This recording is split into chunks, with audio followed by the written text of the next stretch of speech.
Eu estava pensando em trazer uma palavra com um título: Igreja, é hora de tirar as máscaras. Mas acho que não ia ficar legal.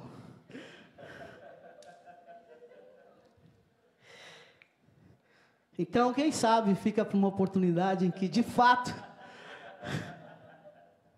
a gente possa tirar as máscaras. Em todos os sentidos, nós podemos, num sentido mais espiritual, mais amplo, fazer isso. Eu queria ler com vocês 1 Pedro 2,9. É apenas uns versículos.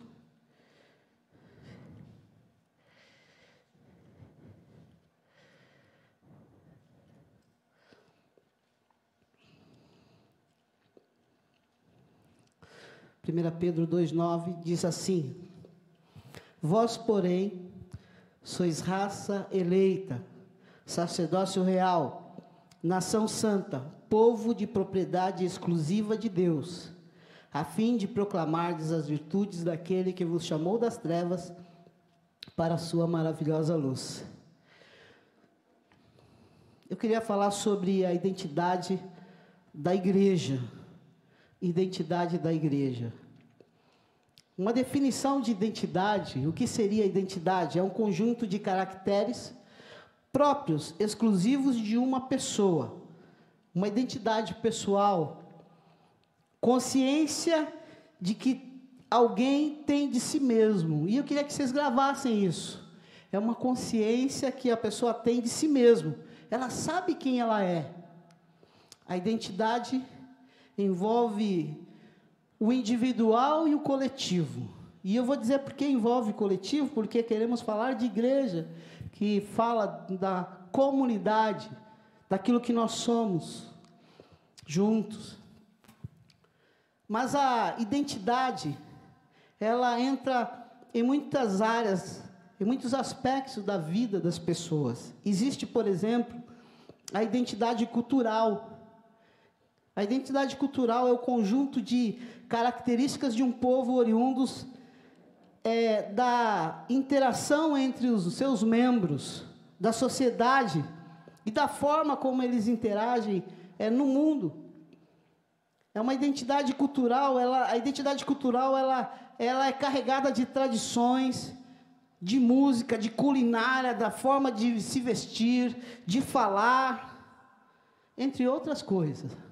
Isso é algo forte, com povos que vêm de outras nações, e eles se reúnem sempre para preservar essa identidade cultural, e não apenas povos que vêm de fora, mas de regiões do país, porque cada região tem a sua cultura.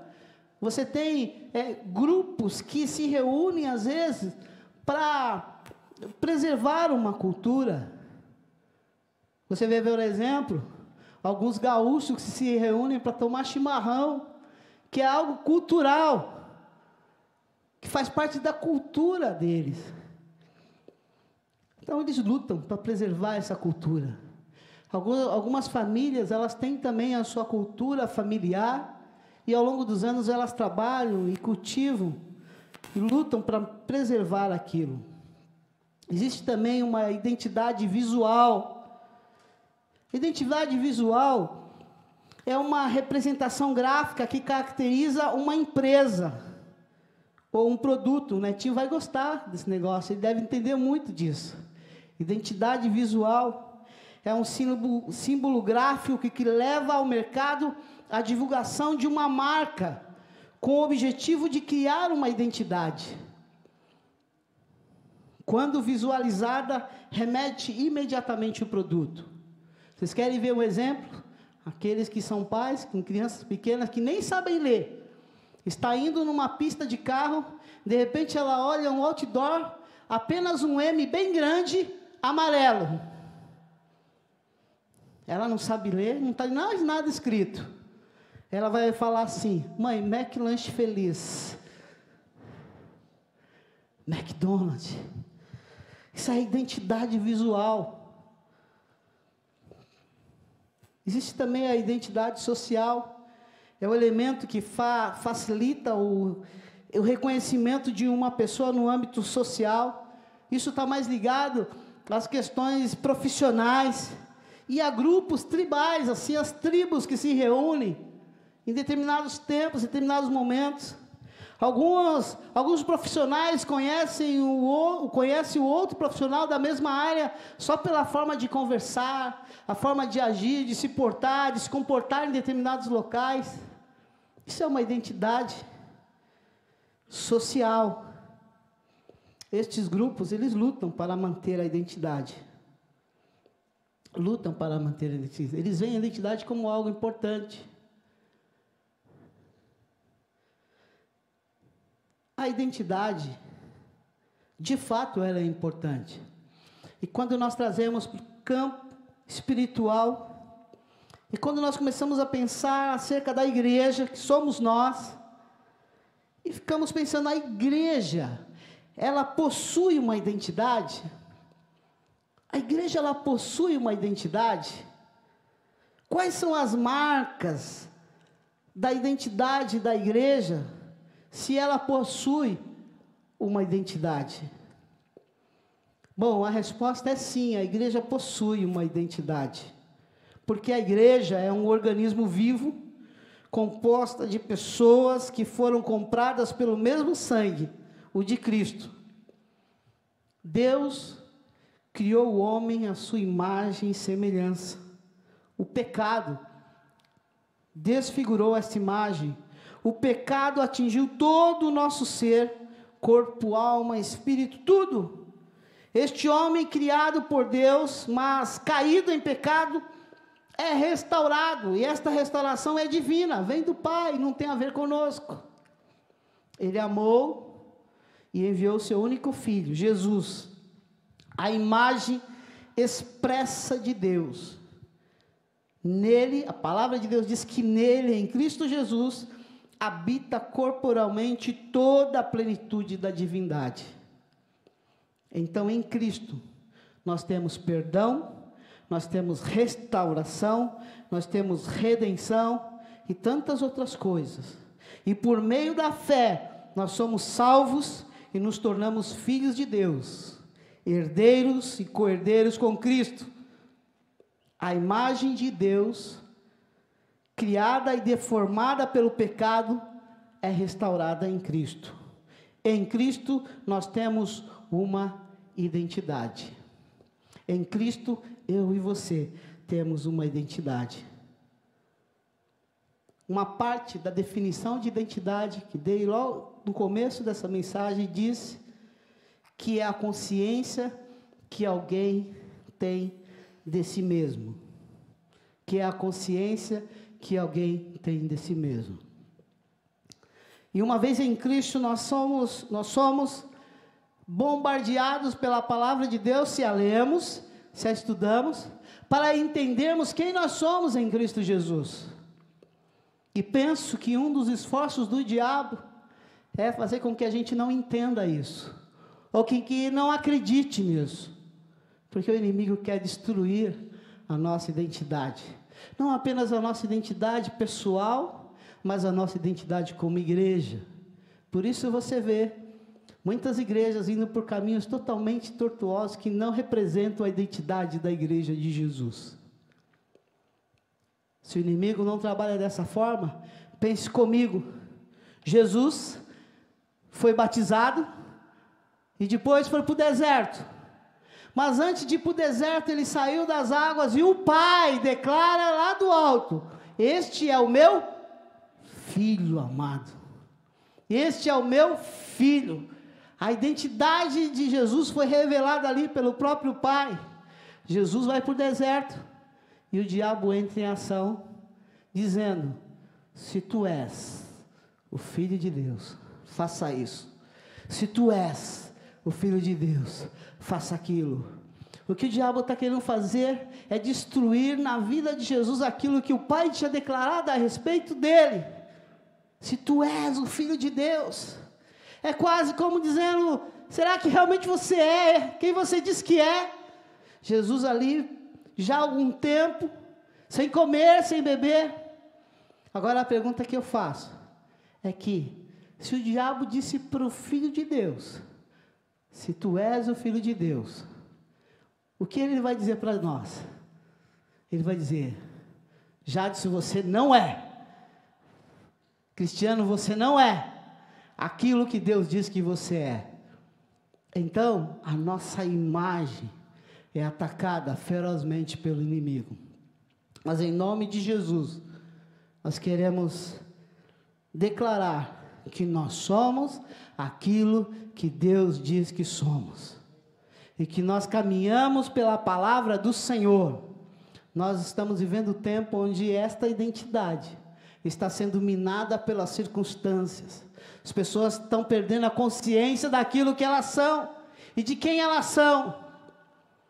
Elas estão cansadas, às vezes deprimidas, tristes, não se sentem seguras, mas o Senhor entra com provisão na sua palavra, que é viva e poderosa, para trazer à tona aquilo que elas são em nome de Jesus. O que Deus diz que eu sou? O que Deus diz a meu respeito? Aquilo que você é forma a sua identidade. João 1,12 diz que nós somos filhos. Todos quantos receberam deles o poder de serem chamados filhos de Deus. Em Efésios, capítulo 1, 5 e 6, diz que em seu amor nos predestinou para sermos adotados como filhos, por intermédio de Jesus Cristo, segundo a benevolência da sua vontade, a sua perfeita vontade. E Ele fez isso, nos adotou como filhos, para que possamos ser todos para o louvor, viver para o louvor da glória dEle, o louvor da sua gloriosa graça, ao qual Ele nos outorgou, gratuitamente, no amado. Você é filho de Deus? Amém. Você crê nisso? Amém. Mesmo que o diabo chegue e fale assim, você não é. Você pecou, você não é. Você também pode declarar que você é cidadão do céu, porque a palavra de Deus diz isso. Filipenses 3,20 diz: no entanto, a nossa cidadania é dos céus, de onde aguardamos com grande expectativa o Salvador, o Senhor Jesus Cristo. Você é cidadão do céu. A palavra de Deus diz isso. Você não é deste mundo. Não é deste mundo. Lembro que estava lendo o livro do David Wilkerson, que morreu. Aquele filme, livro, A Cruz e o Punhal. Ele disse que estava lá no Brooklyn, Estados Unidos. Um lugar perigoso. E de repente apareceu um jovem atrás dele, com uma arma, para assaltá-lo. E ele disse: deixa eu te falar uma coisa, jovem. Eu não sou daqui. Eu não sou daqui. Eu não pertenço a esse mundo. E disse que aquele jovem começou a tremer nas bases. E de repente ele se animou. David Dick se animou e falou assim: e tem mais. Eu estou usando um colete divino à prova de balas. Aleluia! E o jovem saiu correndo e foi embora. Não façam isso nas ruas de São Vicente. Nós não somos daqui. Departamento infantil, eu creio que ainda ensina uma música que fala, uma só não, várias músicas que falam do céu. Existe uma que marcou, não quando eu era criança, que eu já cheguei adolescente na igreja, mas eu ouvia as crianças cantando. E a Jan trabalhou muitos anos com crianças, às vezes eu ajudava. E a música era: o céu é um lugar maravilhoso, cheio de glória e de gozo. Quem conhece a música? Conhece? O Márcio conhece? Cantou na escolinha, Márcio? Como que é, Mimi? O céu é um lugar maravilhoso, cheio de glória e gozo, e aí eu verei o meu Salvador. O céu é um lugar maravilhoso, O céu é um lugar maravilhoso, cheio de glória e gozo. Lá hei de ver o meu Salvador. O céu é um lugar maravilhoso. As crianças crescem ouvindo isso. Depois parece que a gente esquece de falar do céu, né? O céu é um lugar maravilhoso. Mas a gente não sabe, nós somos cidadãos do céu. Nós devemos desejar o céu. Cidadãos do céu. Outra coisa que a palavra de Deus diz que nós somos sal da terra. Isso faz parte da sua identidade. E que você também é luz do mundo. Diz também que você é embaixador de Cristo. 2 Coríntios 5:20, você é embaixador de Cristo. A carta de Pedro, ela foi escrita aos cristãos da Ásia Menor. Muitos gentios naquela região. Um tempo difícil de perseguição. Pedro chama aqueles eleitos de peregrinos, dispersos nas regiões do Ponto, da Galácia, Capadócio, província da Ásia e Betínia. Aquela igreja, ela dispersa, peregrina, indo para todos os lados. Eles estavam num momento difícil de perseguição, e eles precisavam entender quem eles eram em Cristo. Por isso o apóstolo Pedro, chega já falando que eles foram regenerados. Vocês têm uma identidade, vocês foram regenerados para uma viva esperança, para uma esperança viva. No verso 3 do capítulo 1, havia uma herança que não ia se extinguir, nem tampouco seria desonrada ou ia perder o valor. O que Pedro fala aos peregrinos da Ásia, desta Ásia Menor, e a nós, no capítulo 2, verso 9, que nós lemos, é tão profundo, e na minha percepção serve como plataforma da identidade da igreja, de tudo aquilo que nós já falamos, como filhos, cidadãos dos céus, embaixadores, sal, luz, amigos de Deus, que nós não mencionamos.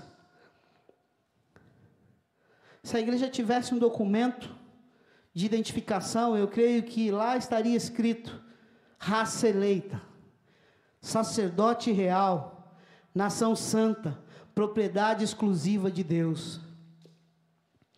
Eu vejo esses 4 benefícios como parte integrante e plataforma da identidade da igreja. Porque aqui ele está falando para a igreja, que estava dispersa, que não conseguia se reunir como nós estamos nos reunindo aqui, que se reunia às escondidas nas casas, que estavam indo para lá e para cá, de cidade em cidade. Ele queria levá-los de forma clara, para eles entenderem quem realmente eles eram em Cristo Jesus. Então, esta comunidade dos salvos, elas são raça eleita. Deus os elegeu. Raça eleita. Você foi eleito. Ele, o Deus Todo-Poderoso, Criador dos céus e da terra, orquestrou um plano perfeito de salvação. Efésios 1, 4, 5 diz: porquanto Deus nos escolheu nele, antes da criação do mundo, para sermos santos e irrepreensíveis em sua presença, e em seu amor nos predestinou para sermos adotados como filhos. Você e eu fomos escolhidos, predestinados, antes da fundação do mundo, diz a palavra, antes de todas as coisas serem criadas, Deus já pensou em você, já pensou nesses irmãos que eram peregrinos na terra, na região da Ásia. Eu sei que às vezes nós falamos que diante do mundo nós escolhemos Deus, não é verdade? Mas isso não soa bem até, porque na verdade foi Ele que nos escolheu, antes da fundação do mundo. Às vezes nós, em nosso testemunho, nós até falamos que nós nos convertemos E é lógico que nós nos convertemos, nós demos uma volta completa, mas na verdade foi Ele que nos converteu. Ele entrou no nosso coração e falou assim: você precisa mudar. Ele fez com que a gente cresce, que o estilo de vida que nós estávamos levando, levavam à ruína.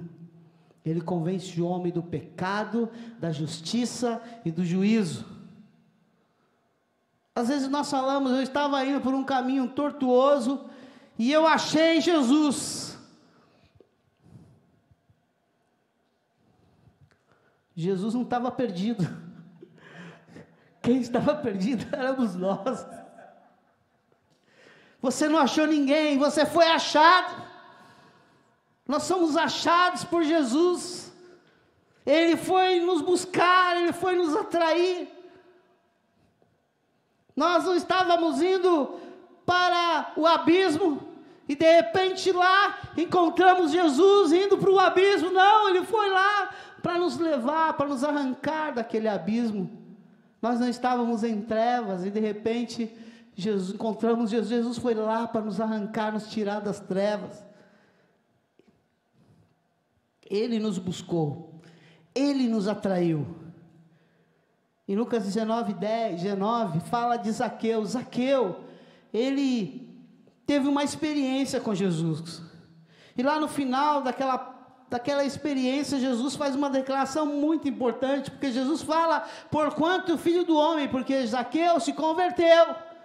Zaqueu, ele deu demonstrações de que queria Jesus na vida dele, se arrependeu. E Jesus disse: hoje chegou salvação nessa casa, porquanto o Filho do Homem veio buscar e salvar o que estava perdido. Essa não é a história de Zaqueu apenas, é a minha história, é a sua história. Magno, você estava perdido e foi achado. Nós estávamos perdidos e fomos achados.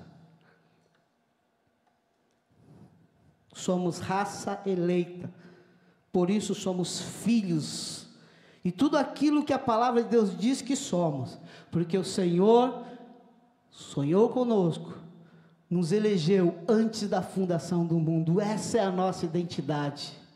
Não está naquilo que você faz ou pode fazer, mas naquilo que Deus planejou, e naquilo que Ele faz na sua vida hoje.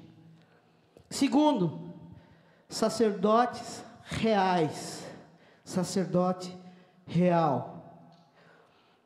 Pedro traz à baila novamente este assunto, visto que no verso 5 do mesmo capítulo, ele já tinha falado um pouco sobre isso. Ele diz: vós também, como pedras vivas, sois edificados como casa espiritual, com o propósito de ser de sacerdócio santo. Ele fala do sacerdócio que eles tinham ali, o sacerdócio de todo crente que é resgatado na pessoa de Jesus Cristo, na morte dele. E ele fala exatamente isso, com o propósito de ser de sacerdócio santo, oferecendo sacrifícios espirituais e aceitáveis a Deus por meio de Jesus Cristo. Cristo é a pedra angular, nós somos pedras vivas, Cristo é a pedra angular. Significa dizer que Cristo é aquele que mantém tudo de pé. Não somos nós. As coisas não precisam da gente para ficar de pé. Elas precisam de Jesus. Ele é a pedra angular da igreja. É Ele que mantém a igreja de pé. Não são os homens, é Cristo. Mas nós somos pedras vivas, sacerdotes nesse mundo. Sacerdotes dentro da igreja, em nossas casas, no mundo. A igreja é uma comunidade de sacerdotes reais, ou seja, elas pertencem a um reino. Para esse reino, o reino de Deus, você e eu fomos transportados. Foi uma operação resgate. Não o resgate que o Juarez vai fazer de vez em quando lá nos bombeiros, ou o resgate que precisa fazer na vida de alguém que está sofrendo, que está correndo perigo, ou que está aprisionado, num contexto humano. Ele nos resgatou numa questão espiritual. Paulo diz: Ele nos resgatou do domínio das trevas e nos transportou para o reino do seu Filho amado, em quem temos a plena redenção por meio do seu sangue, isto é, o perdão de todos os pecados. Colossenses 1, 13 e 14. Você foi resgatado. Resgatado. Estes sacerdotes são chamados de pedras vivas, no verso 5. Pedras servem para construir, edificar. Somos pedras vivas porque recebemos a vida de Deus. Nós éramos pedras mortas, mas agora nós somos pedras vivas. A vida de Deus, os dons de Deus, a fim de edificar o corpo de Cristo, o corpo dos santos, a fim de construir um lugar onde haja amor, onde haja perdão, perdão genuíno, salvação.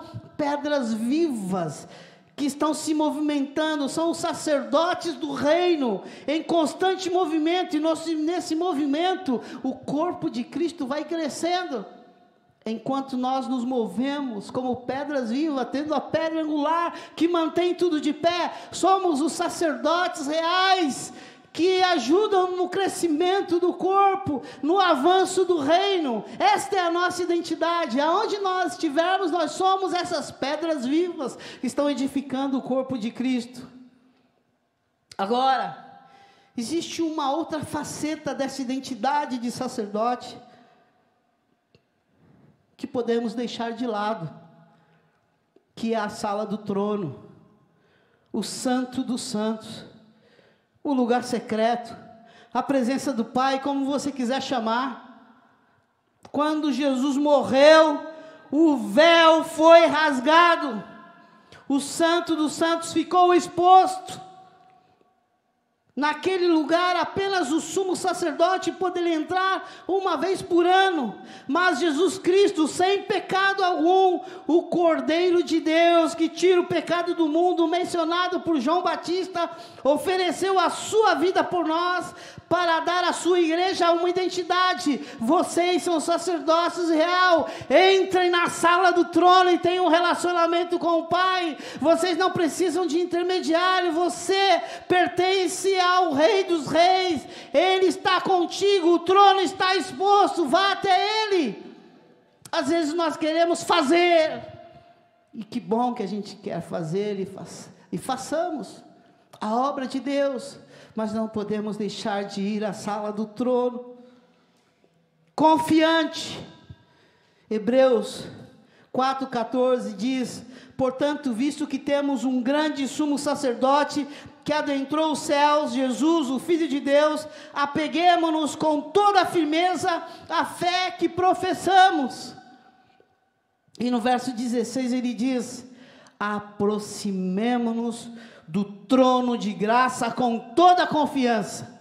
Você pode ir até o trono de graça com toda a confiança. Você não precisa que alguém ore por você e te leve até o trono. Você não precisa que alguém ore para você ir até lá. Você pode ir, você tem acesso a essa presença, porque o véu foi rasgado, Jesus morreu. Nós temos acesso à presença do Senhor. O trono de Deus está disponível para todos. Todos. Como sacerdotes desse reino, entre e saia da presença do Senhor o tempo todo.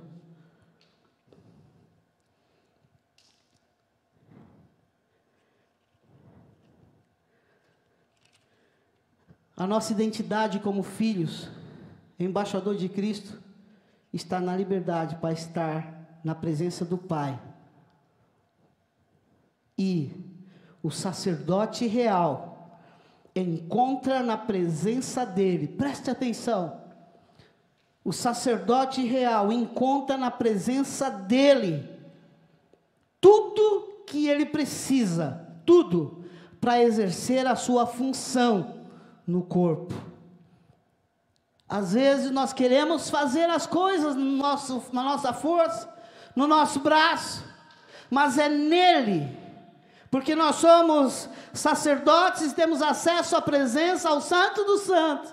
É nele que nós encontramos, que nós temos tudo aquilo que nós precisamos para exercer a nossa função no mundo. Terceira coisa que faz parte da nossa identidade como igreja, nós somos uma nação santa. A palavra nação no grego é etnos, de onde vem a nossa palavra em português, etnia, que é um grupo culturalmente homogêneo, que tem a mesma origem. E é interessante pensar na definição da palavra etnia como um grupo culturalmente homogêneo, que tem a mesma origem, porque quando fala culturalmente homogêneo, está falando que eles tinham a mesma cultura. Agora nós, a cultura de um local específico, de uma região. Agora nós não somos daqui. Você é cidadão do céu. Então, qual é a cultura que deve fazer parte da nação santa? É a cultura do céu. É a cultura do reino de Deus.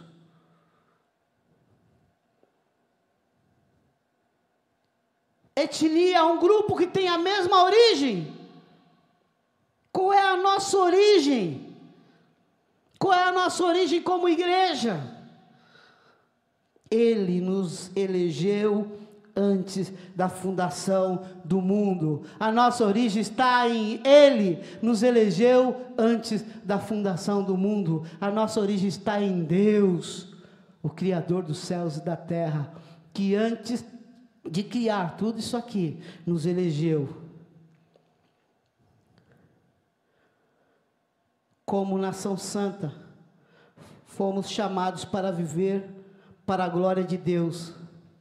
E esta santidade se expressa a partir do convívio em comunidade. A marca da identidade da igreja é essa relação santa.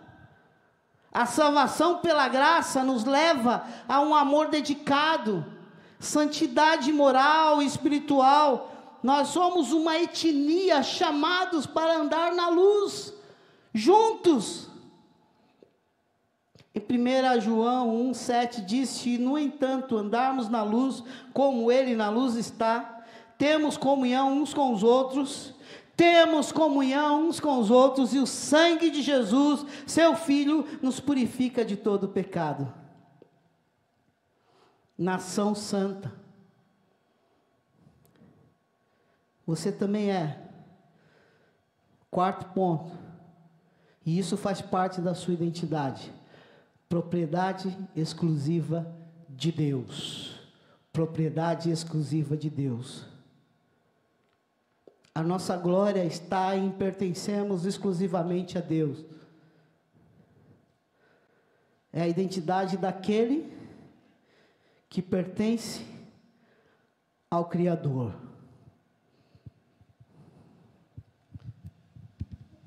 Olhe para o seu irmão, você não vai falar nada, você vai fazer só um gesto. Você vai fazer assim. Agora você vai fazer assim. E agora assim. Deu para ver?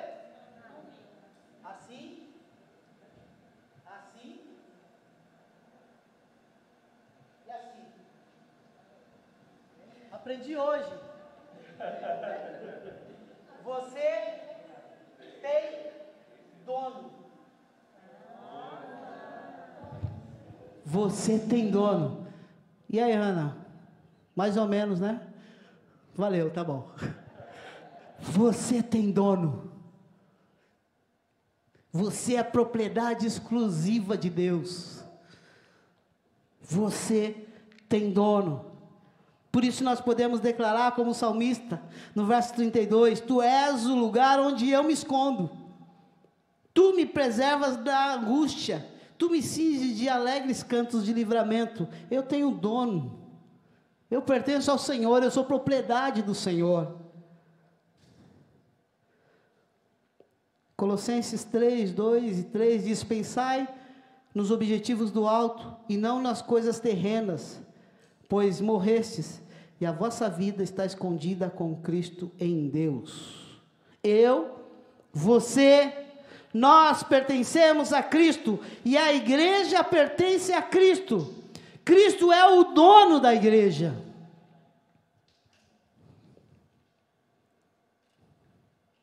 Ele nos comprou por alto preço. Há uma historinha de criança também, que fala, talvez as tias já tenham contado e vão contar melhor do que eu, mas vocês vão ter que me aguentar. Diz a história de Estevão, que era um menino que gostava muito de barco. E ele gostava de ver o seu pai construindo barcos. E uma vez ele disse: pai, vamos construir um barco pequeno. Faz, por que você não constrói? Eu te ajudo. E ele construiu um barco muito bonito. Ele gastou um tempo lixando, cuidando, o pai supervisionando, e ele terminou aquela construção, um barco lindo. E ele ficou todo feliz e levou o seu barco para uma lagoa. E lá na lagoa ele colocou o seu barco, e ficou apreciando aquele barco lindo, obra das suas mãos. E de repente, uma sirene passou, o bombeiro, e todo mundo que estava ali na lagoa, inclusive ele, foi correndo, curioso, saber o que estava acontecendo. Era um incêndio próximo dali. E depois ele voltou, como tudo acabou, ele voltou para pegar o seu barco. Cadê o barco do Estevão? Alguém tinha levado. E ele voltou para casa muito triste, dizendo: pai, o meu barco, eu tive tanto trabalho para construir aquele barco, eu gastei tempo, eu implorei para que o Senhor me ajudasse a construir aquele barco, e agora eu perdi o barco. Passado algumas semanas, ele passou numa loja, e ele viu na vitrine, adivinha o quê? O barco. E ele falou: este é o meu barco. E ele não perdeu tempo, entrou na loja, e disse ao dono da loja: senhor, este barco que está ali na vitrine à venda é meu. Foi eu que fiz. Eu gastei um tempo cuidando, lixando. Foi eu que construí aquele barco. E o dono da loja disse: olha, eu sinto muito, mas eu comprei esse barco. Se você quiser esse barco, você vai precisar comprá-lo. E custava muito caro. Ele não perdeu tempo. Foi para casa e ele tinha um porquinho, um cofre, com economias de 2 anos. Ele quebrou o porquinho, contou aquelas moedas e correu na loja e ofereceu aquele valor. E deu certinho para a compra do barco. Então, ele comprou o barco. E ele pegou aquele barco, saiu da loja, abraçou o barco e disse: agora você é meu 2 vezes. Primeiro porque eu te fiz, e segundo porque eu te comprei. Você é de Deus 2 vezes. Primeiro porque Ele te fez, e depois porque Ele te comprou com o sangue de Jesus Cristo.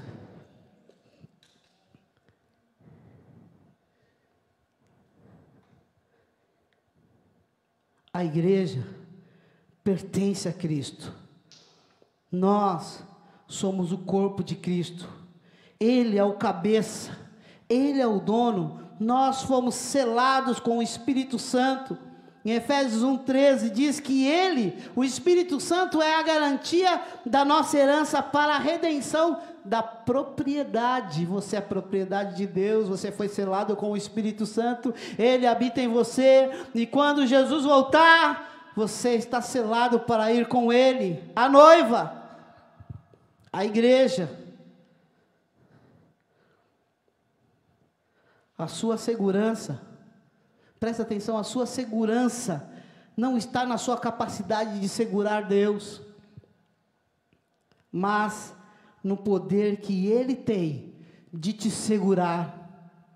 Porque muitas vezes você fala: eu não vou largar Deus, eu quero ficar com Deus, eu não vou largar esse Deus de jeito nenhum, e você de repente descamba para um caminho, e Ele vai te buscar. A nossa segurança não está naquilo que nós podemos fazer, a nossa segurança está no poder que Ele tem de nos segurar e de nos guardar, e de dizer para nós que nada pode nos separar do amor dEle, que está em Cristo Jesus. A nossa identidade individual e coletiva é que somos um povo de propriedade exclusiva.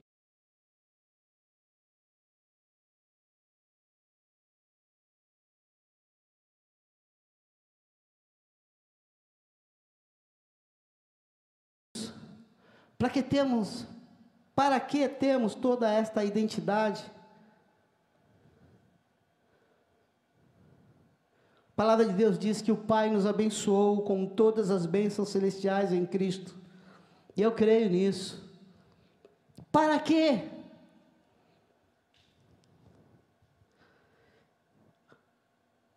A fim de proclamardes as virtudes daquele que vos chamou das trevas para a sua maravilhosa luz.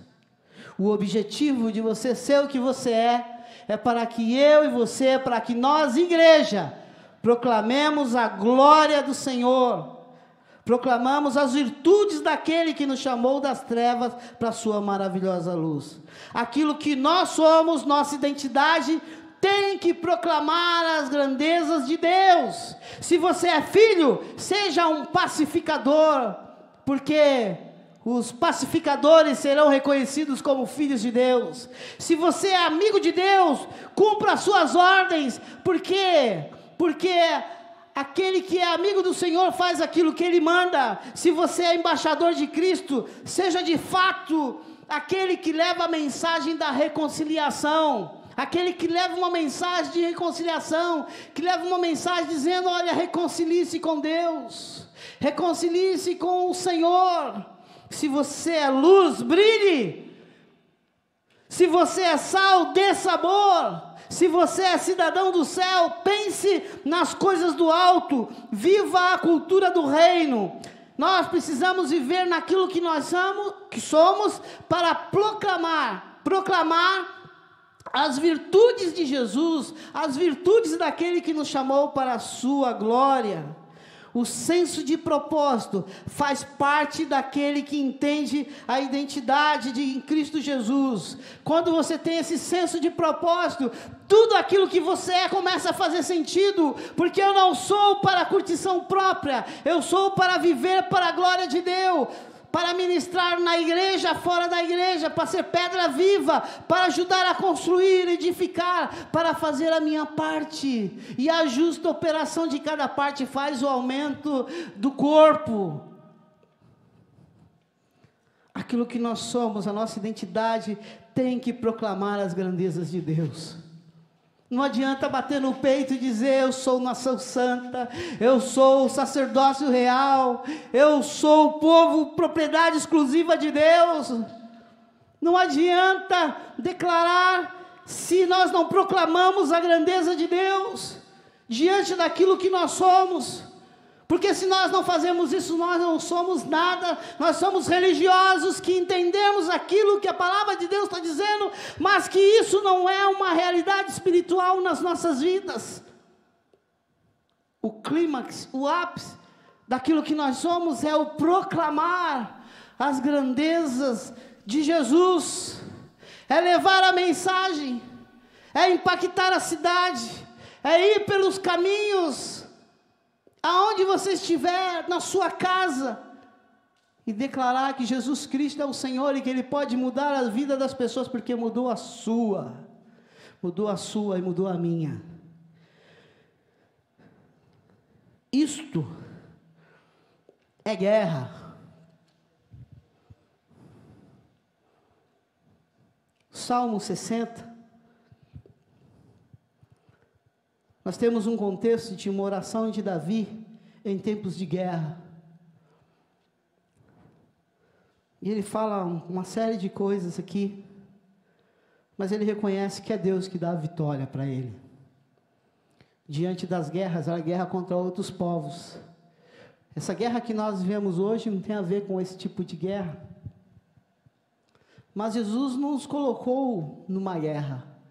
Ele disse: toda autoridade me foi dada no céu e na terra, portanto, vão. Vocês têm uma identidade agora, vão. Façam discípulos. Ensinem. Batizem. Vão. Em determinado momento, no livro de Atos, diz que quando a igreja ia, as pessoas falavam, ó, esses que têm virado o mundo de cabeça para baixo, de perna para o ar, chegaram até aqui. É guerra. Davi encerra o salmo dizendo, em Deus faremos proezas. Em Deus faremos proezas. Se nós, igreja local, como Comunidade Batista da Paz, se nós assumirmos a identidade que nós temos em Cristo Jesus, não nos perdemos, não substituirmos essa identidade por nada, cremos que de fato quem vai mudar as pessoas é o Espírito Santo, a palavra de Deus, porque nós fomos transformados, mudados. E nós assumimos a responsabilidade de proclamarmos as virtudes de Jesus.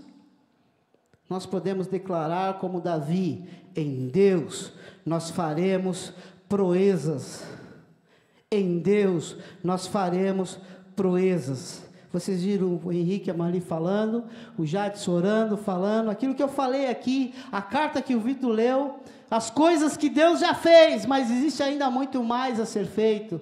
Então você pode declarar comigo, porque nós temos uma identidade, em Deus nós faremos proezas. Em Deus nós faremos proezas. Não quero que esta frase seja triunfalista, mas a realidade de alguém que entende quem é em Cristo Jesus. Nós somos nação santa, nós somos sacerdotes nesse mundo, nós somos propriedade exclusiva de Deus, povo adquirido. Este somos nós, este é você. Amém? Vamos ficar de pé e vamos orar. Pai, em nome de Jesus, eu te agradeço, Senhor, por tudo aquilo que o Senhor fez na vida desta igreja já. Eu te agradeço porque foi a ação do Teu Espírito, a ação da Tua Palavra, Senhor. Nos ajuda a cumprir o nosso propósito, Senhor. Nos ajuda a fazer discípulos. Nos ajuda a ser uma comunidade de adoradores, uma comunidade de serviço, uma comunidade que se envolve com missões. Nos ajuda, Senhor. Nós temos uma identidade. Nós não estamos aqui, Senhor, como um clube. Nós não pertencemos, Senhor, a uma sociedade que se desfaz por qualquer coisa. Nós pertencemos à igreja de Jesus, o dono dela, a pedra angular, aquele que mantém as coisas de pé.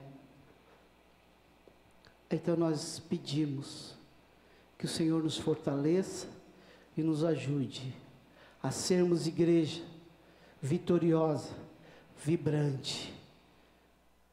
Igreja que vai pelo caminho, declarando, proclamando as virtudes daquele que nos chamou das trevas para a sua maravilhosa luz. Eu oro para que seja assim, em nome de Jesus.